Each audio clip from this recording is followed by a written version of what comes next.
কার্গিল বিজয় দিবস উপলক্ষে আগরতলা মহিলা বিশ্ববিদ্যালয়ের এনএসএস ইউনিটের উদ্যোগে বিশেষ কর্মসূচির আয়োজন করা হয়। দেশের নিরাপত্তায় নিয়োজিত ভারতীয় সেনাবাহিনীর প্রতি শ্রদ্ধা জানিয়ে পূর্ব আগরতলা থানার পুলিশ কর্মীদের জাতীয় পতাকার বেশ পরিয়ে সম্মান জানানো হয়। এদিন এনএসএস এর স্বেচ্ছাসেবীরা দেশপ্রেম ও জাতীয় ঐক্যের বার্তা তুলে ধরেন। বিশ্ববিদ্যালয়ের এক ছাত্রী জানান, কার্গিল যুদ্ধে শহীদ বীর সেনা জওয়ানদের আত্মত্যাগ স্মরণ এবং দেশের নিরাপত্তায় নিয়োজিত সকল বাহিনীর প্রতি কৃতজ্ঞতা প্রকাশ করতে এই উদ্যোগ নেওয়া হয়েছে।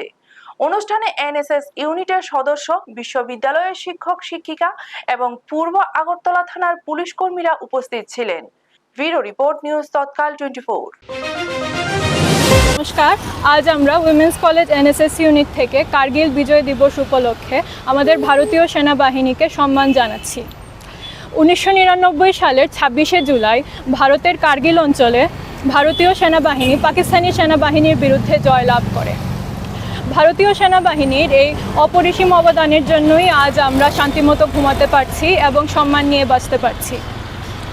তাই আজ আমরা ভারতীয় সেনাবাহিনীকে সেলিউট জানাচ্ছি এবং আগরতলা শহরের নিরাপত্তা বাহিনীর কাছে আমরা মিষ্টি বিতরণ করছি এবং তাদেরকেও সম্মান জানাচ্ছি। ধন্যবাদ। আপনারা দেখছেন নিউজ তৎকাল 24।